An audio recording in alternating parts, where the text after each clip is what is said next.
I've been to the Millennium Hotel. When I left London, my last post, the health unit took us all out to tea at the Millennium Hotel, which was across the street from the old Yes. embassy, where Alexander Litvinenko Litvinenko, had his ill-fated tea with two Yep. FSB operatives. What were your type of diplomatic responsibilities? Was that the evaluating hospitals and stuff like you were telling me earlier, or did it go beyond that? Kind of several things. One was taking care of our people. The State Department runs a large medical program for 250 or 260 embassies and consulates all over the world. So think of it as a large HMO. Oh, wow. With all these nodes, and every embassy and consulate has a health unit. The places I was stationed in were large health units, like a large private practice. So they might have one or two family medicine physicians or internists, nurse practitioners, a couple of nurses, and a regional psychiatrist. So they were like hubs. But small embassies out in the boonies, if you will, in remote areas, they might just have a nurse or a nurse practitioner. Sure. But our job was to travel regionally to take care of people. When I started, there were about 22,000 people in 2002 under what they call Chief of Mission Authority. These are all the federal agencies that are overseas in an embassy. So the State Department, what was then USAID, which no longer exists. Oh, that's what it was. FBI, DEA, Homeland Security, after they got stood up in 2003. Various intelligence agencies, Department of Commerce, Department of Transportation. All these people have people overseas. So they all buy into the medical program, so we would take care of them and their families. So you're just like the government, you're kind of the jack of all trades when it comes to whoever's working for us outside these borders where you're assigned, like you're on it. Yeah, we had a group. When I started, there was about a dozen, so very large regions if you divide 250 by 12. I think my first region, when I was in Moscow, I had 18 embassies and consulates that I had to travel to. So you're traveling constantly every other week, it was enjoyable, but it's exhausting too. A lot of the flights are at night. You have to juggle visas in a lot of these countries. I had 3 passports because one passport was my main one, but the other, they're all in my name. I was going to say, but that was the next question. The other one, but like you'd use one passport, one passport might go to an embassy and you had to wait 2-3 weeks to get a visa. And so you'd use the regular passport to travel to a country that maybe you already had a visa for in the first passport, stuff like that. And then we also would respond to crises like political violence, terrorist attacks. This was during the height of the war on terror. I went to Afghanistan a lot, Pakistan, other places. We would deal with political violence, natural disasters like an earthquake or the tsunami. In 2004, I had to respond in Sri Lanka, which was devastated. They had 30,000 deaths. Other colleagues of mine had to respond in Indonesia. We had to deal with kidnappings, if people were victims of violence or crime, an attempted rape, an assault, a kidnapping, and they were part of the embassy, we had to help them. Wow. And then we had to consult with management and advise them on how people were coping with the different challenges, if you will, of living in these places. Something your listeners may not be aware of is most diplomats and other government officials who work in embassies overseas don't work in Europe. They work in tough places. So they spend 2/3 of their career in less greener pastures, or what President Trump notoriously called shitholes. Shithole country. I use the word less greener pastures. That's very diplomatic of you. But, there's a lot of tough places. They're austere, they're remote. At the time, there weren't always flights out. So it's very challenging to live there, to work there. And I want to start this podcast by saying I have nothing but great admiration for the people I help serve who do this really important work overseas. Then we also dealt, the other enjoyable part of the job was what I call medical diplomacy, which you'd go to a country and you'd visit hospitals and clinics in that country to see if there were local resources that our people could use either routinely or in an emergency. So I've been to So you're making military. those calls. I've been to military hospitals. I was the first American physician to ever visit the 14th Russian, used to be Soviet, military hospital in Dushanbe, Tajikistan. Mm. And that was the main medevac point for all the Soviet troops in the 80s. It was their go-to point for medical evacuations out of the theater of combat in Afghanistan. Whoa. So I visited there. I had tea with the CEO and medical director, met the chief of psychiatry. You checked the tea before you drank it? Yeah, I had to. No polonium in it. That's good. But I hear they do I've that. been to the Millennium Hotel. When I left London, my last post, the health unit took us all out to tea at the Millennium Hotel, which was across the street from the old embassy, where Alexander Litvinenko had his ill-fated tea with two FSB operatives. But I enjoyed going to the hospitals. I've been to hospitals and clinics all over the world. I've been to the largest, most famous neurosurgical hospital in Russia, which during World War II was so important because of treating head injuries from combat that they had a direct metro line to the hospital from Belorusky Vokzal, a large metro station in the middle of downtown Moscow. Wow. We met with the director, a very senior person, and his deputy, and they were very kind, gave us a tour of the ICUs, the operating rooms. So I enjoyed the diplomacy part of it as well. So because your personal expertise is in psychiatry, but if I'm understanding this correctly, you're making full-blown evaluations from a broad medical perspective on how capable all these different countries and their specific places would be to treat anything, as you said, like emergency evacuations, situations like that would involve we would your help people. our colleagues, our primary care colleagues who did that part, but sometimes there was overlap where we had to understand the mental health resources or neurology, head injuries, tumors, things like that. I have training in neurology as a psychiatrist, and I'm a physician. I always thought of myself as a physician first, so we would help our partners in the health unit with that, and I enjoyed it. And once you get doctors in a room, they talk. They enjoy talking to us. If you come across as curious and humble and not the ugly American, not arrogant. I was visiting once the presidential hospital in Astana in Kazakhstan, which is built and owned by the Nazarbayev family, and the CEO gave us a tour. We had an interpreter with us, but I didn't need him. My Russian was pretty good then. So I was chatting with him, and then at the end I said to him in Russian, "Thank you so much for hosting us. It's a pleasure. This is really a remarkable hospital." And he answered me in the King's English. "It was a joy to have you here, Dr. Dekleva." And I'm like, hilarious. "You SOB, you made me work too hard with Russian. I could have talked English to you." That's funny. And he smiled when he said it. Did you, so, I mean, was this the first job you had out of college, or were you or out of medical school, or were you in private practice before? No, I wasn't in private practice. I went into psychiatry wanting to be an emergency room psychiatrist. An emergency room psychiatrist. Dallas has a huge county hospital, which is Parkland Hospital, which is famous because that's where they took President Kennedy.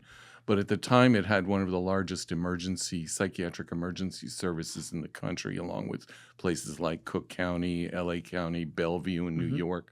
And I like that kind of work. It's very fast-paced. It's very exciting. So I worked in the VA for 2 years, and then when a job came open in the Parkland psychiatric emergency room, I transferred there, and I did that for a couple of years. And I also got interested, kind of by chance, but it drew me in, forensic psychiatry. I was forensic psychiatry, which is psychiatry and its interface with the legal system. So I became an expert in criminal forensic psychiatry, and I actually specialized in capital murder cases and murder cases. What's that like, testifying It's in intense. a case like that? I testified in 5 cases. Actually, the first 2 cases I ever testified in my life were capital murder cases. One was a serial killer, and the other was a kind of a psychopathic drug dealer who had kidnapped and murdered and mutilated this person. So I got pulled into that because I was interested in it, and one of my mentors told me, "You need to talk to Dr. Jim Grigson." Who the late Dr. Jim Grigson, you can pull this up on your screen. He was a legendary notorious but legendary forensic psychiatrist. And he took a kind liking to me and kind of helped put my name out there with district attorneys and other attorneys and helped me get started. It's a hard field to break into as Sure. an expert. Grigson was a fascinating character. He was notorious because he had testified in over, I think 200 capital murder cases and over 40,000 competency cases.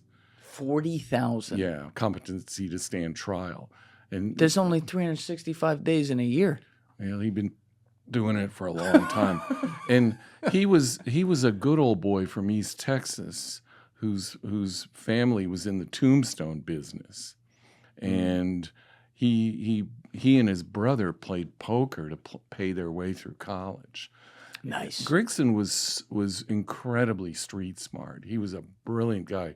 The establishment and the APA threw him out. They hated his guts. Yeah, I see that right there. Because he was hard to cross-examine because he was slick. He was really, really slick. But he had a photographic memory. He was smart the way Lyndon Johnson was smart, that kind of Texas smart. And he had a sense of humor, but he had a photographic memory. Like he took me around the courthouse. He's introducing me to the judges, the bailiffs, and he'd say, "Hi, Judge, how you doing? Did your son make the football team? Oh, gosh, that's super good. How's your daughter doing? I heard she made the cheerleading team." He had a memory for everything, and that would make people lighten up. Yes. And he told me, treat the bailiffs nice. And I didn't even know what a bailiff was.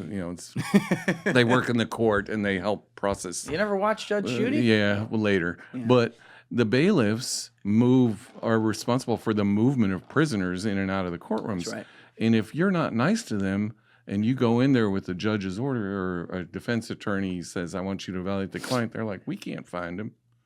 I think he's moved. Check the third floor. Check the second." So you'd be wasting time on a wild goose chase. So he said, "Be nice to the bailiffs. Always be kind to them." So he had a lot of street smart common sense. But I testified in a murder case once where he was on the opposing side. He was on the defense side. I was on the prosecution, and it was an agreed insanity plea, which is very rare. That happens Agreed less. insanity? Agreed. Everyone agrees. So why are you testifying if They wanted it for the record. Okay. Less than 1% of murder cases have an agreement like that. It's very rare. What made this one? He was schizophrenic and clearly delusional and psychotic in the throes of the killing. So I had reviewed all these records and met with the defendant. And then Grigson got up there, and I was sitting there helping.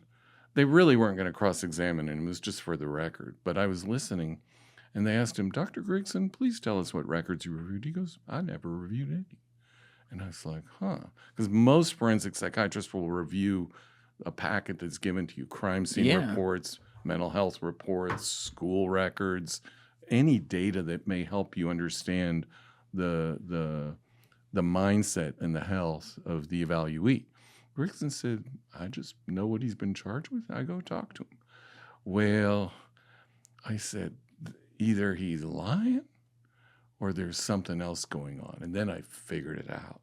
This is the slick part. Okay. If he's working for the defense, then the defense lawyer can give him all the facts of the case. And that's protected by attorney-client privilege. So he can't be asked about that. That's smooth. Yes. So, and with his photographic memory, he knew all the details. And he was also very, very skilled interviewer and friendly. And back in the day when you could smoke in the jail, Grigson died from cancer. He was a chain smoker. But he'd offer the defendant a cigarette, those kind of things. He had a lot of tricks in his bag. And I whispered to the DA, "I think either he's lying or there's something else." And then finally I told the DA, "I know what he's doing. This is really slick." But he was part of that generation of really kind of Texas forensic experts. Ron Rosenbaum did a brilliant article in Vanity Fair called "Travels with Dr. Death," where he followed him around Texas for a week, where he testified in 3 cases. And called him Dr. Death. Yeah, that was his moniker. Because he always thought that the 'Cause person was. he more likely thought that the person met criteria for future dangerousness. And I testified for the state in 5 cases. 2 of those people are teenagers at the time of the offense, 17-year-olds. Yeah. So their death sentence got commuted after a Supreme Court ruling in 2004 to they were life without sentenced to parole. death. But then the other 3 were executed. So it's very intense life and death testimony. It's very Yes. emotional. You can be on the stand for a long time. The first time I was on the stand for a day, maybe longer. Now, before you go to testify, you have to go in and evaluate the defendant, as you said. So when you go in to evaluate someone who's been accused of, a homicide, what's your strategy there? Like, what does that look like when you go into that? Let me room? make one correction. In some cases, when I was working for the prosecution, I didn't get to evaluate the defendant. You're relying on collateral information, their crime, interviews they've given to detectives, Really? hypothetical questions. That's where there's controversy there. Yeah, but- I don't but- love that. I've done that, but I've also looked at crime scene photos, visited crime scenes, watched video of interviews. If the defendant talked to the media or anything, you gather all the information you can. But for example, when I interviewed someone for an insanity case, both the prosecution and defense will have access to the defendant or a court-appointed psychiatrist or psychologist. You're going to review all the materials and go in there and kind of have a sense of already what you're going to ask about. But the hard part about this interviewing is you have to get the defendant to talk to you. You have to break the ice, and it's not a doctor-patient relationship. You're not there That's right. to treat. You They know will why you're there. diagnose. They know why you're there, but if you're a skillful interviewer, they'll let their guard down. How long does that usually take? Different for different people? Yeah, couple hours. I'm a good interviewer. I took courses in interviewing. I had really good teachers. You're constantly refining that skill. I took courses on interrogation from cops with video and examples, so you learn how really skilled detectives interview challenging defendants. So that part, Thank you guys for checking out this clip. If you haven't already subscribed, please subscribe and hit the like button on this video. It is a huge, huge help. And if you'd like to check out this clip's full podcast episode, that link is in the description below or right here. And finally, you can follow me on Instagram and X by using the links in my description below.